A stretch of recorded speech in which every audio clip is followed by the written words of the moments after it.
आज के वीडियो में हम आपको ज्वार भाटा के विषय में बताएंगे।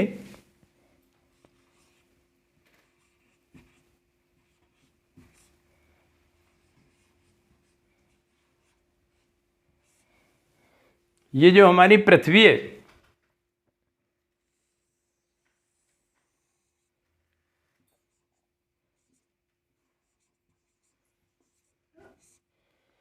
इस पृथ्वी पर 24 घंटे में कम से कम एक बार ज्वार आता है और एक बार भाटा आता है। कुछ स्थान ऐसे भी हैं जहाँ पर 24 घंटे में 2 बार ज्वार भाटा आती है। इस ज्वार भाटा का मतलब क्या है? इस पृथ्वी पर जहाँ जलीय भाग हैं, समुद्री क्षेत्र हैं, उन समुद्री क्षेत्रों का जो जल है वो ऊपर उठता है। ऊपर उठने को ज्वार कहते हैं और नीचे गिरने को, फिर उसके बाद नीचे गिरता है, नीचे गिरने को भाटा कहते हैं। अब ये प्रक्रिया क्यों होती है, इसके विषय में मैं आपको बताऊं कि ये जो पृथ्वी है, इस पृथ्वी के चारों तरफ एक वृत्त के रूप में चंद्रमा चक्कर लगाता है और चंद्रमा में भी अपना गुरुत्वाकर्षण बल है। जब चंद्रमा पृथ्वी के जलीय भाग की तरफ पहुंचता है तो चंद्रमा अपना गुरुत्वाकर्षण बल के कारण पृथ्वी के जलीय भाग पर पहुंचने पर अपना बल लगाता है, जिससे समुद्री भाग का जो जल है वो पृथ्वी के धरातल से ऊपर उठ जाता है। चंद्रमा अपने मार्ग पर आगे चला जाता है और उसके बाद वो जल चंद्रमा पर नहीं पहुंचता बल्कि फिर वापस पृथ्वी पर ही आ जाता है। इस प्रक्रिया को कहते हैं ज्वार भाटा। अब ये ज्वार भाटा आने में तीसरी एक चीज़ और है, सूर्य, उसका भी अपना रोल है। जब चंद्रमा, सूर्य और पृथ्वी एक सीध में होते हैं तो बृहत ज्वार आता है, और जब एक सीध में नहीं होते तो लघु ज्वार आता है। अब एक सीध के विषय में आपको मैं ज़रा बताऊं। ये जैसे पृथ्वी है और यहाँ पर बीच में चंद्रमा है।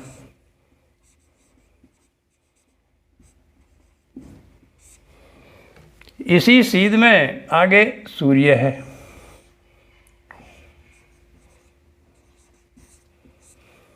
ऐसी स्थिति एक महीने में 2 बार आती है, अमावस्या और पूर्णिमा के दिन, जब पृथ्वी, सूर्य, चंद्रमा और सूर्य एक सीध में होते हैं। जब ये एक सीध में होते हैं तो ये चंद्रमा अपना आकर्षण बल पृथ्वी पर लगाता है, उधर से सूर्य लगाता है, तो 2 बल एक साथ हो जाते हैं। तो इस पृथ्वी पर बृहत ज्वार आता है। पृथ्वी का जो पानी है वो इस तरह से, और ये बृहत ज्वार पृथ्वी की दोनों दिशाओं में आता है। जो पृथ्वी का भाग चंद्रमा और सूर्य के सामने होता है उस पर भी ज्वार आता है, और जो विपरीत दिशा में भाग होता है उस पर भी आता है। इसका कारण क्या है? ये 2 बल एक साथ होने के कारण जब पृथ्वी पर ये दोनों चंद्रमा और सूर्य अपना बल लगाते हैं तो पृथ्वी का जलीय भाग तो इनकी तरफ आकर्षित होता ही होता है, खिंचता है ही है। उसके साथ साथ कुछ पृथ्वी भी इनकी तरफ खिंच जाती है, जिसकी वजह से पृथ्वी के विपरीत वाला जो भाग है, यहाँ जो जल भाग है वो जल भाग अपने स्थान पर यहाँ है और पृथ्वी इधर को खिसक गई थोड़ी, जिससे पृथ्वी जो भाग इनके सामने पड़ता है उस पर भी ज्वार आता है, और जो विपरीत दिशा में पड़ता है उस पर भी आता है। तो एक सीध में होने पर बृहत ज्वार आता है, और जब ये एक सीध में नहीं होते, केवल ये स्थिति महीने में 2 बार आती है, अमावस्या और पूर्णमासी को।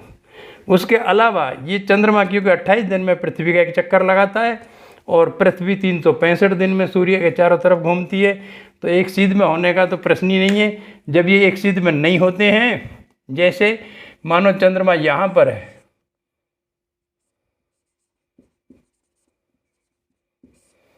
उस स्थिति में चंद्रमा अकेला बल लगाता है और अकेले बल में इतनी क्षमता, इतनी शक्ति नहीं है जितनी 2 के बल में है। इसलिए अमावस्या और पूर्णमासी के अलावा जो ज्वार आते हैं वो लघु ज्वार आते हैं।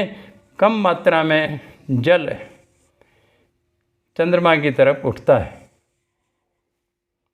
तो महीने में 2 ज्वार अमावस्या और पूर्णमासी को बृहत ज्वार आते हैं और इसके अलावा अन्य दिनों पर लघु ज्वार आते हैं। अब सुनिए, ये जो ज्वार भाटा हैं इनका मानव जीवन पर क्या प्रभाव पड़ता है। पहली बात तो ये कि संसार में कनाडा में फंडी नामक स्थान है एक, वहाँ नवास्कोशिया नाम का एक क्षेत्र है, वहाँ पर सबसे बड़ा ज्वार आता है। वो वहाँ लगभग 15 से 16 मीटर तक की लहरें समुद्र में उड़ जाती हैं। तो ये सबसे बड़े ज्वार का मैंने स्थान बताया। अब सुनिए, मानव जीवन पर इस ज्वार भाटा का क्या प्रभाव पड़ता है। मानव जीवन पर इस ज्वार भाटा का बहुत बड़ा प्रभाव है।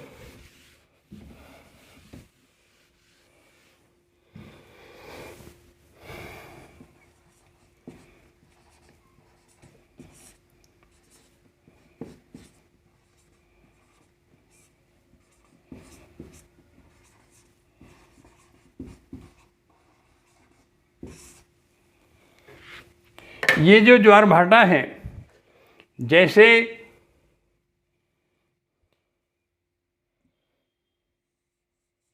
मानो ये भारत है,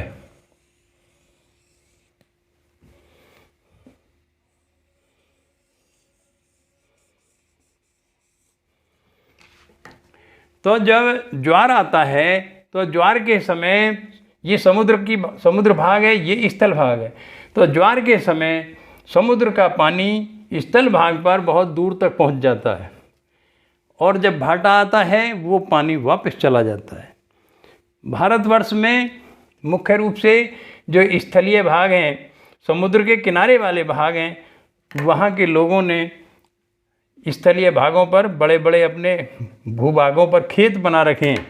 जब ज्वार आता है तो उन खेतों में समुद्र का पानी भर जाता है और उसके बाद में जब भाटा आता है तो वो पानी वापस जाता है। वहाँ पर क्योंकि समुद्र के अंदर लगभग 33% नमक होता है और वो नमक वहाँ पर खेतों में रह जाता है। जो पानी शेष हुआ वो सूर्य के प्रकाश में वाष्प बनकर ऊपर उठ जाता है और वहाँ नमक रह जाता है। उस नमक को खुरच कर मानव अपने खाने के काम में लाते हैं।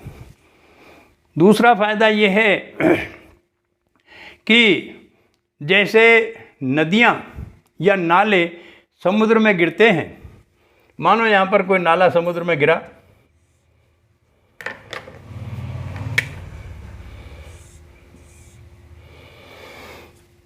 तो इसका जो गंदा पानी है नाले का वो यहीं ठहरा रहता है। लेकिन जब ज्वार भाटा आता है तो ज्वार भाटा की स्थिति में समुद्र का पानी उस नाले में अंदर तक घुस जाता है और उस नाले फिर वापस आता है तो उस नाले की सफाई करके वापस ले जाता है, जिससे वहाँ गंदगी का अंबार नहीं लगता। दूसरा फ़ायदा ये है कि जो समुद्र के किनारे जलपोत बने हुए हैं, जैसे मानो यहाँ पर कोई जलपोत है तो जलपोत स्थल भाग में बना हुआ है। अब समुद्री जो जलपोत हैं तो वो जलपोत यहाँ जल तक ही जा सकते हैं, आगे पानी नहीं है तो वो इस बंदरगाह में आगे कैसे घुसे।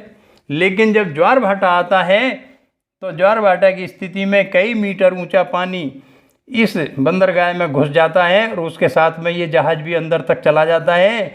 उसके बाद भाटा आने पर ये पानी वापस चला आता है, जहाज़ यहीं खड़ा रहता है और मज़दूर उस जहाज़ को आराम से खाली कर देते हैं। अगले दिन फिर जब ज्वार भाटा आता है, फिर पानी आता है, उस स्थिति में ये जलपोत फिर वापस समुद्र में चला जाता है, जिससे बड़े आराम से यातायात का काम होता है। अगर ज्वार भाटा नहीं आता तो ये जलपोत अंदर तक नहीं जाते। यहाँ पर कृत्रिम बंदरगाह बनाने पड़ते हैं। कृत्रिम बंदरगाह बनाने में बहुत खर्चा आता है और उसमें नुकसान होने के भी डर रहते हैं। इसके अलावा एक बड़ी महत्वपूर्ण बात बताऊं कि समुद्र में कहीं पर भी कोई भी वस्तु आप फेंक दें और वो वस्तु गले ना, उसकी विशेषता ये हो कि पानी में वो गले ना, चाहे लाखों वर्ष लग जाएं, तो वो वस्तु ज्वार भाटा के कारण धीरे धीरे धीरे धीरे खिसकते खिसकते स्थल भाग के पास आ जाती है।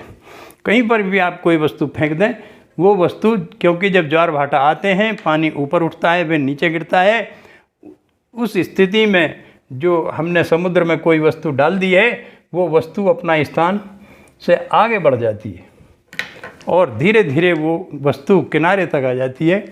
ये भी समुद्र का फ़ायदा है। समुद्र में बहुत सारे ऐसे भी प्राणी हैं, ऐसे जीव हैं जो मोती वगैरह ऐसी वस्तुएं बनाते हैं, वो समुद्र में बनाते हैं, लेकिन वो धीरे धीरे समुद्र के किनारे पर आ जाते हैं और वहाँ पर आदमियों को, मानवों को प्राप्त हो जाते हैं। अन्यथा समुद्र में ही अगर पड़े रहेंगे तो वो किसी को मिलने का कोई प्रश्न ही नहीं है। इस तरह से ये जो ज्वार भाटा हैं, इन ज्वार भाटाओं का मानव जीवन पर बहुत बड़ा प्रभाव है। आज के युग में ज्वार भाटा से फ्रांस, कनाडा और चीन में जल विद्युत बनाई जाती है और भारत में भी 3 मेगावाट का बंगाल में एक ज्वार भाटा पर आधारित जल विद्युत गृह बनाया जा रहा है। अभी वो चालू नहीं हुआ है, संभावना है कि चालू हो जाएगा। तो मैंने आज आपको ये ज्वार भाटा बताया और पहले भी मैंने यूपीएससी के सिलेबस के अनुसार कई वीडियो बना रखी हैं। यदि कोई देखना चाहे तो उनका मैं लिंक डाल दूँगा, उन्हें आप देख सकते हैं। धन्यवाद।